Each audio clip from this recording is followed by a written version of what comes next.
What's up, guys?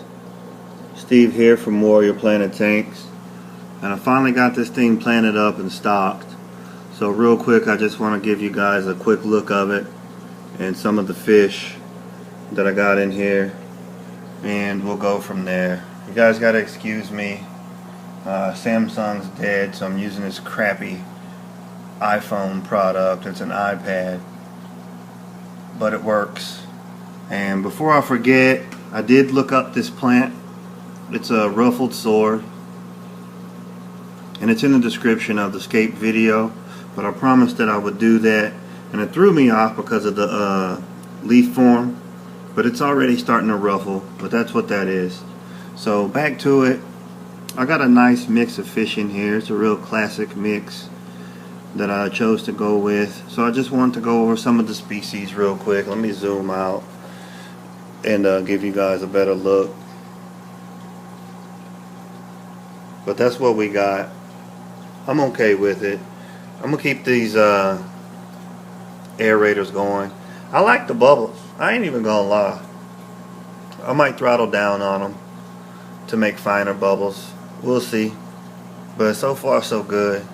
So the concept was a sword tank, and I know I got some Anubias, and I know I got the cryptocrine over there. However, the idea behind it was I was trying to create something similar to a Pantanal nursery type of effect, where basically you have big mud puddles, and for most part of the year they're flooded, and then for the rest of the part of the year it's a mud puddle, and then after that you can graze cows on it.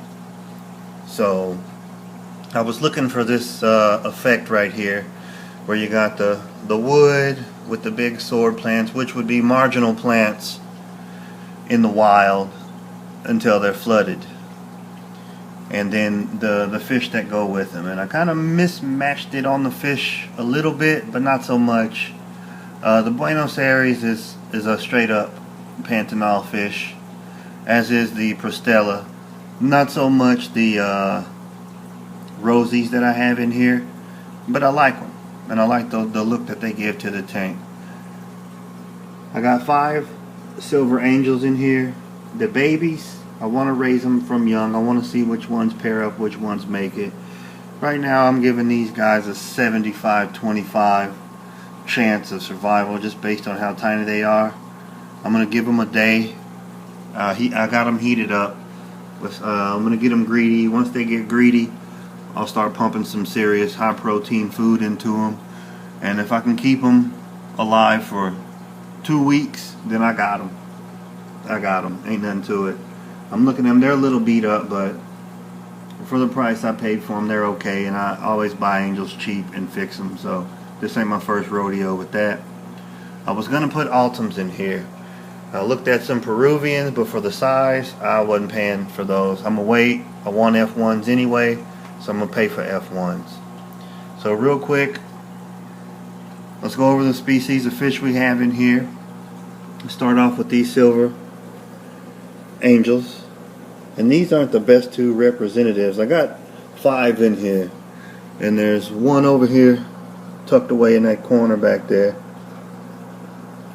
I think he's going to color up and look real nice. Moving right along, let's look at these candy canes. So these are Hyphesibrycon browning, I think, off the top of my head. Now, you got 30 known species in the rosy tetra family. Commonly they would just be called rosy tetras, but me, I like to know specifically what fish I have. So store names for these guys would be candy cane, white tipped. These got sold to me actually as super whites, but they're a really, really nice schooling fish. Then one of my favorites. This is a classic underrated fish. Good old-fashioned Prostella. Really nice, very subtle, but they have the beautiful black and yellow finish, and I think they just add to the tank. As you can see, I really don't have any poppy, flashy fish in here, and I want it to stay that way. I'm adding some corridoras, Don't know which kind yet. I have 3 kinds in mind: either stir-by, pygmy, or agasigi if I can find them up here. If not, I might have to mail some in. I'm partial to pygmies. I think those would do good in here. A nice little school of pygmies. So moving along, last fish that we're going to look at is the Buenos Aires. These are the buttholes of the tank. Really nice fish though, very beautiful. I've kept them a lot throughout the years, and they never disappoint. So those are the fish for now. And just another look at it. This is my favorite corner over here, guys. I'm digging it, and from what it looks like on this iPad, it ain't really doing it no justice. Those leaves are not yellow. Everything's bright green and beautiful. I just dosed it a while ago with some Thrive, and it's looking good. Even this leaf right here, that's a brand new leaf right there on that Anubias Barteri round leaf right there, but it looks yellow on the screen. Terrible. I gotta get a camera. I did not think this channel was gonna do as well as it has. I started this channel really just to show friends my fish tanks and kind of go over stuff to help folks, show them how I do it in an inexpensive way, an easy way. But I'm really pleased with the way the direction of the channel's going. So I think I'm gonna go ahead and invest in a new camera, because the devices I've been filming with, they're really just not giving any justice to some of the projects that I have going on, and they're not really doing a good job of conveying the beauty. I mean, it's 2018. I want to be able to do 4K 60 frames a second, so I just got to spend the money, and I think that's exactly what I'm gonna do. I really need to wipe this glass down because I was excited after waiting. I let these guys soak for a minute. I soaked them for about an hour, and I wanted to film them right away so you guys can see them, because I want to do progress. So the next time I show y'all this tank, you're gonna see the difference in the colors and the size.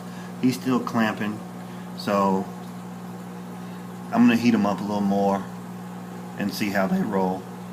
But here she is, nice and clear. I looked at the video I shot on Thursday. It's actually Friday night, and it was a hot mess. The tank looked good after I finished scaping it, but it was a bit cloudy for you guys to appreciate it. But I just wanted to give y'all a quick look at that. And while I'm here, I don't have any food by me. Otherwise, I would treat you guys to their first feeding. But I think we'll do just well enough to watch them.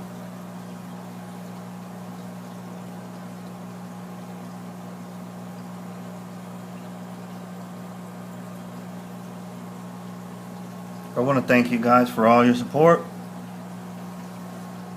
and I'm really happy with the way this thing turned out.